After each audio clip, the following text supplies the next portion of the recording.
Hi friends, ಎಲ್ಲರಿಗೂ ನಮಸ್ಕಾರ. Welcome to my channel. Sankranti ಹಬ್ಬದ ಸ್ಪೆಷಲ್ ಆಗಿ ಕರ್ಜಿಕಾಯಿ ಹೇಗೆ ಮಾಡೋದು ಅಂತ ತೋರಿಸ್ಕೊಡ್ತಾ ಇದ್ದೀನಿ. ತುಂಬಾ ಕ್ರಿಸ್ಪಿಯಾಗಿ, ತುಂಬ ಕುರ್ಕುರೆಯಾಗಿ, ತುಂಬಾ ಟೇಸ್ಟಿಯಾಗಿರುತ್ತೆ. ಹಿಂದಿನ ವಿಡಿಯೋದೊಳಗೆ ಶೇಂಗಾ ಹೋಳಿಗೆ ಹೇಗೆ ಮಾಡೋದು ಅಂತ ತೋರಿಸ್ಕೊಟ್ಟಿದ್ದೀನಿ. ಅದೇ ಸುಸಲ ಏನಾದರೂ ಉಳಿದ್ರೆ ಹೀಗೆ ಮಾಡಿ ನೋಡಿ ಅಂತೇಳಿ ಈ ವಿಡಿಯೋದಲ್ಲಿ ಕರ್ಜಿಕಾಯಿ ಹೇಗೆ ಮಾಡೋದು ಅಂತ ತೋರಿಸ್ಕೊಡ್ತಾ ಇದ್ದೀನಿ. ತುಂಬಾ ಸಿಂಪಲ್ ಆಗಿರುತ್ತೆ, ತುಂಬ ಟೇಸ್ಟಿಯಾಗಿರುತ್ತೆ, ಮಾಡೋದು ಕೂಡ ತುಂಬಾ ಸುಲಭ. ಕರ್ಜಿಕಾಯಿ ನೋಡಿ ತುಂಬಾ ಕ್ರಿಸ್ಪಿಯಾಗಿ ತುಂಬಾ ಟೇಸ್ಟಿಯಾಗಿರುತ್ತೆ. ಯಾವುದೇ ಥರದ ಹಬ್ಬಗಳಲ್ಲಿ ಪೂಜೆ ಟೈಮ್ದೊಳಗೆ ಹೀಗೆ ಒಂದು ಸರ್ತಿ ಟ್ರೈ ಮಾಡಿ, ಖಂಡಿತ ಎಲ್ಲರಿಗೂ ಇಷ್ಟವಾಗುತ್ತೆ. ಇವಾಗ ಸಂಕ್ರಾಂತಿ ಸ್ಪೆಷಲ್ ಆಗಿ ಉತ್ತರ ಕರ್ನಾಟಕ ಶೈಲಿಯಲ್ಲಿ ಕರ್ಜಿಕಾಯಿ ಹೇಗೆ ಮಾಡೋದು ಅಂತ ನೋಡ್ಕೊಂಬರೋಣ. ನೋಡಿ, ತುಂಬಾ ಕ್ರಿಸ್ಪಿಯಾಗಿ, ತುಂಬಾ ಕುರ್ಕುರೆಯಾಗಿ, ತುಂಬಾ ಟೇಸ್ಟಿಯಾಗಿರುತ್ತೆ. ಇದು ಬೆಲ್ಲದಿಂತ್ರ ಮತ್ತು ಶೇಂಗಾ ಕಾಳಿನ ಪುಡಿನ ಹಾಕಿ ಮಾಡಿರುವಂಥ ಕರ್ಜಿಕಾಯಿ ತುಂಬ ಟೇಸ್ಟಿಯಾಗಿರುತ್ತೆ, ಆರೋಗ್ಯಕವಾಗಿರುವಂಥದ್ದು. ಇವಾಗ ಮಾಡಲು ಬೇಕಾಗುವಂಥದ್ದು, ಫಸ್ಟ್ ನಾನಿಲ್ಲಿ 1 ಬಟ್ಲಷ್ಟು ಮೈದಾ ಹಿಟ್ಟು ತೊಗೊಂಡಿದ್ದೀನಿ. 1 ಬಟ್ಲ ಮೈದಾ ಹಿಟ್ಟು, ಹಾಗೆ ಒಂದು ಅರ್ಧ ಬಟ್ಲ ಅಂದರೆ 4 ಟೇಬಲ್ ಸ್ಪೂನ್ನಷ್ಟು ಸಣ್ಣ ರವೆ, ಚಿರೋಟಿ ರವೆ ಅಂತೀವಿ ನೋಡಿ, ಆ ಥರದ್ದು ಚಿರೋಟಿ ರವೆ ಹಾಕೋದ್ರಿಂದ ಕ್ರಿಸ್ಪಿಯಾಗಿ ಬರುತ್ತೆ. ಹಾಗಾಗಿ ಒಂದು ಚಿಟಿಕೆಯಷ್ಟು ಉಪ್ಪು ಹಾಕ್ಕೊಂಡು ಮಿಕ್ಸ್ ಮಾಡ್ಕೊಂಡಿದ್ದೀನಿ. ಚಿರೋಟಿ ರವೆ ಮತ್ತು ಉಪ್ಪು ಹಾಕ್ಕೊಂಡು ಮಿಕ್ಸ್ ಮಾಡಿ, ನಂತರ ಇವಾಗ 1 ಟೀ ಸ್ಪೂನ್ನಷ್ಟು ಎಣ್ಣೆ ಹಾಕ್ಕೊಂಡಿದ್ದೀನಿ, ಅಂದರೆ ಕುಕ್ಕಿಂಗ್ ಆಯಿಲ್ ಹಾಕ್ಕೊಂಡು ಮಿಕ್ಸ್ ಮಾಡಿಕೊಂಡು, ನಂತರ ಸ್ವಲ್ಪ ನೀರನ್ನ ಹಾಕಿ ಗಟ್ಟಿಯಾಗಿ ಹಿಟ್ಟನ್ನು ಕಲಸಿಟ್ಕೊಳ್ತಾ ಇದ್ದೀನಿ.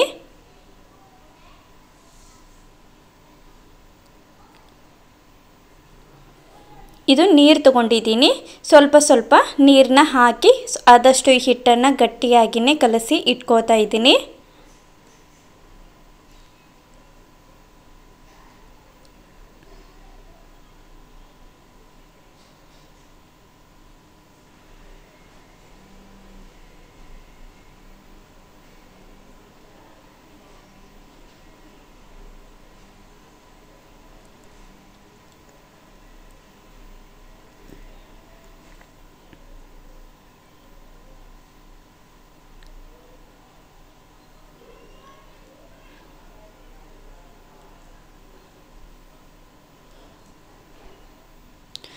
ಒಂದು ಚೂರಷ್ಟು ನೀರನ್ನ ಹಾಕಿ ಹೀಗೆ ನಾವು ಗಟ್ಟಿಯಾಗಿ ಕಲಸಿ ಇಟ್ಕೊಂಡು ಸೂಸ್ಲಾನ ರೆಡಿ ಮಾಡ್ಕೋದ್ರೊಳಗೆ ಹಿಟ್ಟು ಕೂಡ ಚೆನ್ನಾಗಿ ನೆನೆಯುತ್ತೆ.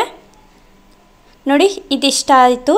ನಂತರ ಹಿಟ್ಟನ್ನು ನಾನು ಯಾವ ಬಟ್ಲಲ್ಲಿ ತೊಗೊಂಡಿದ್ದೆ ನೋಡಿ, ಅದೇ ಬಟ್ಟಲ್ಗೆ ಸ್ವಲ್ಪ ಎಣ್ಣೆ ಸವರ್ಬಿಟ್ಟು ಈ ಕಲಸಿಟ್ಕೊಂಡಿರುವಂಥ ಹಿಟ್ಟನ್ನು ಹಾಕಿ ಕ್ಲೋಸ್ ಮಾಡಿಡ್ತಾ ಇದ್ದೀನಿ.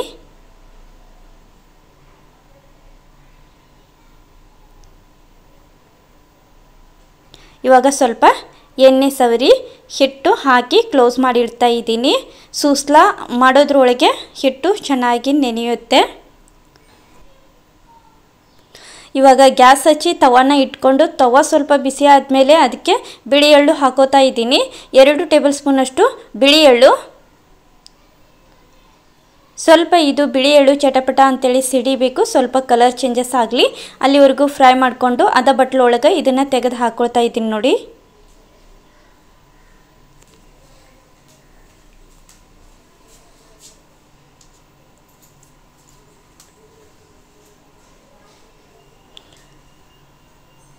ಇದಿಷ್ಟು ಬಿಳಿ ಎಳ್ಳು. ನಂತರ 1 ಟೀ ಸ್ಪೂನಷ್ಟು ಗಸಗಸೆ, ಇದು ಕೂಡ ಸ್ವಲ್ಪ ಸಿಡಿಬೇಕು.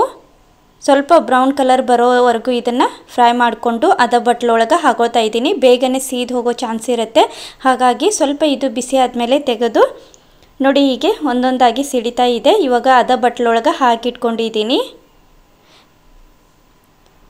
3 ಏಲಕ್ಕಿ ತೊಗೊಂಡಿದ್ದೀನಿ, ಅದು ಕೂಡ ಸ್ವಲ್ಪ ಫ್ರೈ ಮಾಡಿ ಹಾಕೋತಾ ಇದ್ದೀನಿ. ನೋಡಿ, ಇದಿಷ್ಟು ಫ್ರೈ ಆದಮೇಲೆ ಅದೇ ಬಟ್ಲೊಳಗೆ ಹಾಕ್ತಾ ಇದ್ದೀನಿ 3 ಏಲಕ್ಕಿ. ಇವಾಗ ಅರ್ಧ ಕಪ್ಪು ಕೊಬ್ಬರಿ ತೊಗೊಂಡಿದ್ದೀನಿ.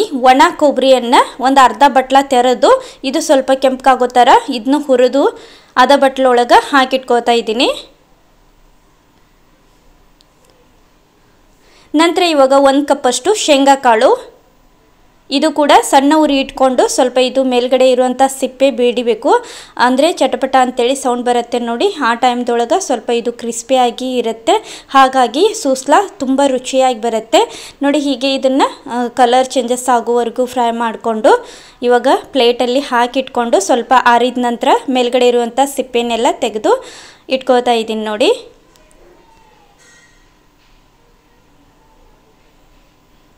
ನೋಡಿ ಹೀಗೆ ತಿಕ್ಕೋದ್ರಿಂದ ಮೇಲ್ಗಡೆ ಇರೋ ಸಿಪ್ಪೆ ಎಲ್ಲ ಬಂದುಬಿಡತ್ತೆ ನೋಡಿ. ಇದಿಷ್ಟು ಶೇಂಗಾ ಕಾಳು ಇವಾಗ ರೆಡಿ ಆಯಿತು. ನಂತರ ಇಲ್ಲಿ ಮಿಕ್ಸರ್ ಜಾರ್ ತೊಗೊಂಡಿದ್ದೀನಿ. ಮಿಕ್ಸರ್ ಜಾರ್ ಒಳಗೆ ಸಿಪ್ಪೆ ತೆಗೆದಿರುವಂಥ ಶೇಂಗಾ ಕಾಳನ್ನ ಹಾಕ್ಕೊಂಡು ಕ್ಲೋಸ್ ಮಾಡಿ 1-2 ರೌಂಡು ತಿರುಗಿಸಿ ಪೌಡ್ರ್ ಮಾಡಿ ಇಟ್ಕೋತಾ ಇದ್ದೀನಿ ನೋಡಿ. ಇದಿಷ್ಟು ಸಣ್ಣ ಇದ್ದರೆ ಸಾಕು. ಇದಿಷ್ಟು ಸಣ್ಣ ಇದ್ದರೆ ಕರ್ಜಿಕಾಯಿಗೆ ತುಂಬ ಚೆನ್ನಾಗಿರುತ್ತೆ. ಹೋಳಿಗೆ ಕೂಡ ಮಾಡ್ಕೋಬಹುದು, ಶೇಂಗಾ ಹೋಳಿಗೆಯನ್ನು. ನಂತರ ಇದಕ್ಕೆ 1 ಕಪ್ಪಷ್ಟು ಬೆಲ್ಲ ಸೇರಿಸಿ ನಂತರ ಮಿಕ್ಸ್ ಮಾಡಿಕೊಂಡು 3 ಏಲಕ್ಕಿಯನ್ನು ಅಲ್ಲಿ ಹುರಿದಿಟ್ಕೊಂಡಿದ್ದೀವಿ ನೋಡಿ ಫ್ರೈ ಮಾಡಿ. ಆ ಏಲಕ್ಕಿಯನ್ನು ಸಿಪ್ಪೆನ ತೆಗೆದು ಹಾಕ್ತಾ ಇದ್ದೀನಿ. 3 ಏಲಕ್ಕಿ.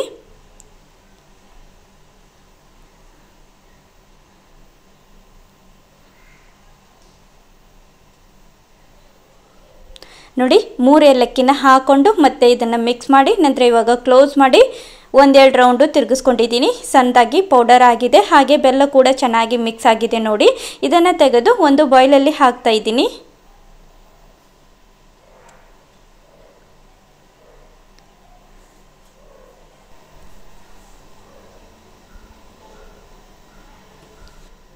ಇದಿಷ್ಟು ಸೂಸ್ಲಾ ಇವಾಗ ರೆಡಿ ಆಯಿತು ನೋಡಿ. ಮುಟ್ಕೆಲಿ ನಾವು ಹೀಗೆ ಹತ್ತಿದ್ರೆ ಮುಟ್ಕೆ ಶೇಪ್ ಬರಬೇಕು, ಅಂದರೆ ಚೆನ್ನಾಗಾಗಿದೆ.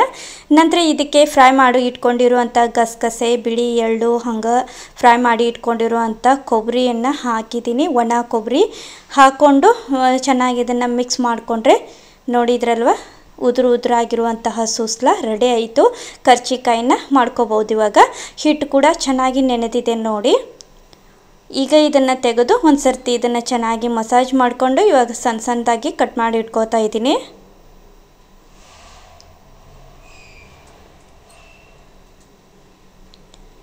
ಸಣ್ಣ ಉಂಡೆ ಇರಬೇಕು ಇದಕ್ಕೆ. ಚಿಕ್ಕದಾಗಿ ಕಟ್ ಮಾಡಿಕೊಂಡು ನಂತರ ಇದಕ್ಕೆ ಸಣ್ಣದಾಗಿ ಉಳ್ಳೆಯನ್ನು ಮಾಡಿ ಇಟ್ಕೋತಾ ಇದ್ದೀನಿ. ಹೀಗೆ ನಾವು ಸಣ್ಣ ಉಳ್ಳೆಯನ್ನು ತಗೊಂಡು ಹೀಗೆ ರೌಂಡ್ ಶೇಪಲ್ಲಿ ಮಾಡೋದ್ರಿಂದ ಕ್ರಿಸ್ಪಿಯಾಗಿ ಬರುತ್ತೆ. ಜಾಸ್ತಿ ದಪ್ಪದಾಗಿ ಎಲೆ ಲಟ್ಟಿಸ್ಕೋಬಾರ್ದು, ದಪ್ಪದಾದರೆ ತುಂಬ ಕ್ರಿಸ್ಪಿಯಾಗಿ ಬರೋಂಗಿಲ್ಲ. ಹಾಗಾಗಿ ನಾವು ಉಬ್ಬಿ ಬರಬೇಕು ಅಂತ ಅಂದರೆ ಆದಷ್ಟು ಸಣ್ಣ ಉಳ್ಳೆಗಳನ್ನು ಮಾಡಿ ನಂತರ ಸಣ್ಣ ಎಲೆಗಳನ್ನು ಆದಷ್ಟು ತೆಳುವಾಗಿಯೇ ಲಟ್ಟಿಸ್ಕೋಬೇಕು. ಹಾಗಾಗಿ ನಾನು ಇದಿಷ್ಟು ಸಣ್ಣ ಉಳ್ಳೆಗಳನ್ನು ಮಾಡಿ ಇಟ್ಕೊಂಡಿದ್ದೀನಿ. ಹಂಗೆ ಒಂದು ಬಟ್ಲ ತೊಗೊಂಡಿದ್ದೀನಿ. ಹಂಗೆ ಒಂದು ಪ್ಲೇಟಲ್ಲಿ ಮೈದಾ ಹಿಟ್ಟು ಕೂಡ ತೆಗೆದಿಟ್ಕೊಂಡಿದ್ದೀನಿ ಹಚ್ಚೋದಕ್ಕೆ ಬೇಕು ಅಂತೇಳಿ. ಇದು ನೋಡಿ ಸ್ವಲ್ಪ ಸಣ್ಣದಾಗಿರುವಂಥ ಕಡ್ಡಿ ತೊಗೊಂಡೆ. ಅದಕ್ಕೆ ನಾನು ಇಲ್ಲಿ ಸ್ವಲ್ಪ ಹತ್ತಿ ತೊಗೊಂಡು ಸ್ವಲ್ಪ ಇದನ್ನು ರೌಂಡಾಗಿ ನೋಡಿ ಹೀಗೆ ಸುತ್ತಾ ಇದ್ದೀನಿ, ಅಂದರೆ ಹಚ್ಚೋದಕ್ಕೆ. ನೀವು ಕೈಲಿಂದ ಕೂಡ ಹಚ್ಕೋಬೋದು, ಇಲ್ಲಾಂದರೆ ಹೀಗೆ ನೀವು ಕಡ್ಡಿನ ಮಾಡ್ಕೊಂಡು ಕೂಡ ಹಚ್ಕೋಬೋದು. ನಾನು ಸ್ವಲ್ಪ ನೀರು ತೊಗೊಂಡಿದ್ದೆ ನೋಡಿ, ಆ ಬಟ್ಲೊಳಗೆ ಹಾಕಿ ಇಟ್ಕೊಂಡಿದ್ದೀನಿ. ನಂತರ ಕೆಳಗಡೆ ಸ್ವಲ್ಪ ಮೈದಾ ಹಿಟ್ಟು ಹಚ್ಕೊಂಡು ನಂತರ ಸಣ್ಣ ಉಳ್ಳೆ ಇಟ್ಕೊಂಡು ಇದನ್ನು ಸ್ವಲ್ಪ ಅಗಲವಾಗಿ ಸ್ವಲ್ಪ ಉದ್ದದಾಗಿ ಲಟ್ಟಿಸ್ಕೋತಾ ಇದ್ದೀನಿ.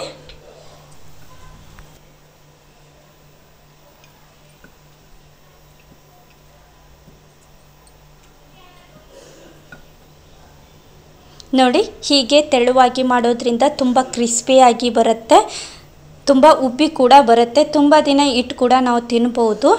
ನಂತರ ಹೀಗೆ ಉಳಿದಿರುವಂಥ ಉಳ್ಳೆಗಳನ್ನು ಲಟ್ಸಿಟ್ಕೋತಾ ಇದ್ದೀನಿ ನೋಡಿ. ತೆಳುವಾಗಿ ಇರಬೇಕು, ಅಂದರೆ ಕ್ರಿಸ್ಪಿಯಾಗಿ ಚೆನ್ನಾಗಿ ಬರುತ್ತೆ. ಕುರ್ಕುರೆಯಾಗಿ ತಿನ್ನಬೇಕಾದ್ರೆ ಕುರ್ಕುರೆಯಾಗಿ ಬರುತ್ತವು ಕರ್ಜಿಕಾಯಿ. ನಂತರ ಹೀಗೆ ತೆಳುವಾಗಿ ಇದನ್ನು ಒಂದು 4 ಎಲೆಯನ್ನು ಲಟ್ಟಿಸಿ ಇಟ್ಕೊಂಡಿದ್ದೀನಿ. ನಂತರ ಇದಕ್ಕೆ ಸೂಸ್ಲಾ 1 ಟೀ ಸ್ಪೂನಷ್ಟು ಸೂಸ್ಲಾನ ಹಾಕ್ತಾಯಿದ್ದೀನಿ.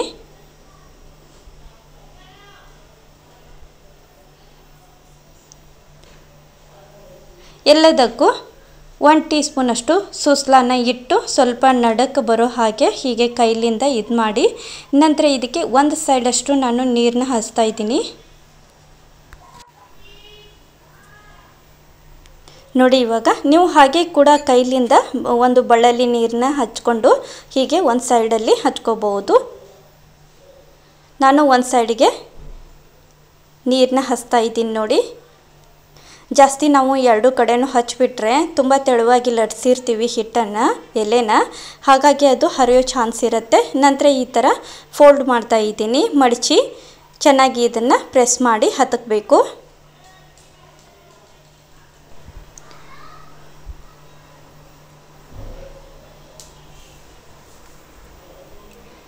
ನೋಡಿ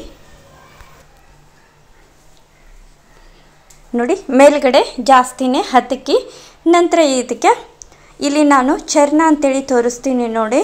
ಇದು ನೀವು ಹಾಗೆ ಕೂಡ ಎಣ್ಣೆಯಲ್ಲಿ ಹಾಕ್ಕೊಂಡು ಫ್ರೈ ಮಾಡ್ಕೋಬೋದು. ಇದು ಸ್ವಲ್ಪ ಡಿಸೈನ್ ಬರುತ್ತೆ ಸೈಡಿಗೆ, ಹಾಗಾಗಿ ನಾನು ಇದನ್ನು ತೊಗೊಂಡಿದ್ದೀನಿ.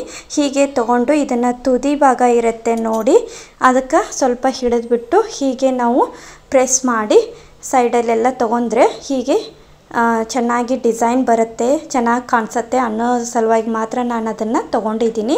ಇಲ್ಲ ಅಂತ ಅಂದರೆ ನೀವು ಹಂಗೆ ಡೈರೆಕ್ಟಲ್ಲಿ ಎಣ್ಣೆಯಲ್ಲಿ ಹಾಕ್ಕೊಂಡು ಫ್ರೈ ಮಾಡ್ಕೊರಿ.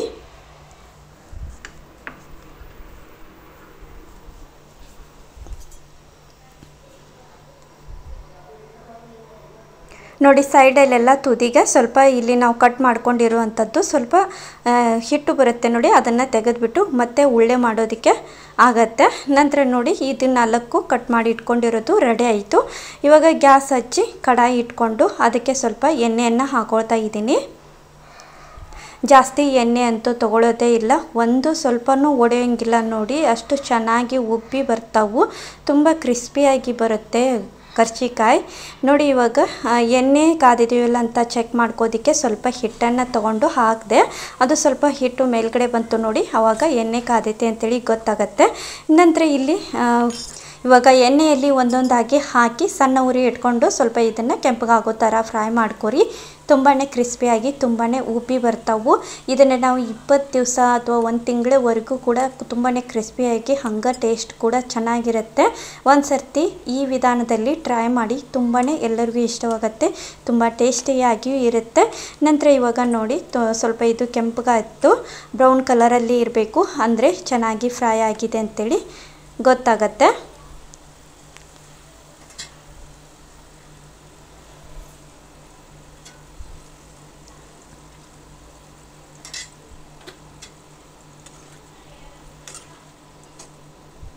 ಇವಾಗ ತೆಗೆದು ಒಂದು ಪ್ಲೇಟಲ್ಲಿ ಹಾಕ್ತಾ ಇದ್ದೀನಿ.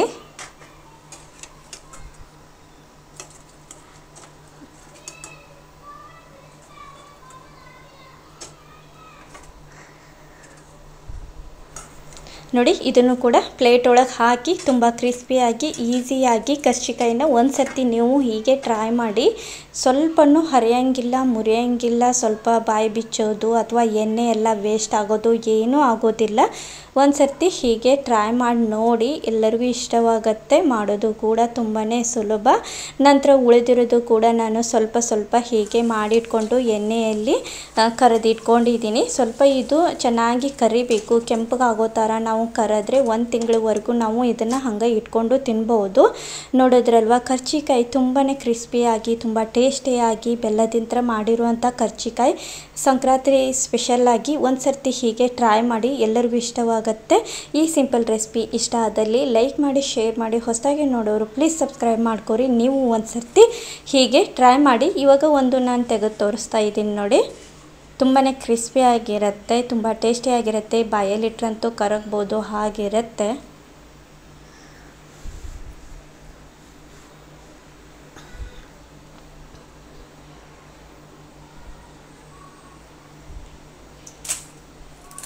ನೋಡಿ ತುಂಬ ಕ್ರಿಸ್ಪಿಯಾಗಿ ತುಂಬ ಟೇಸ್ಟಿಯಾಗಿ ಆರೋಗ್ಯಕವಾಗಿರುವಂತಹ ಬೆಲ್ಲದ ಕರ್ಜಿಕಾಯಿ ಇಷ್ಟ ಆದಲ್ಲಿ ಪ್ಲೀಸ್ ಲೈಕ್ ಮಾಡಿ. Thank you. Bye friends, bye.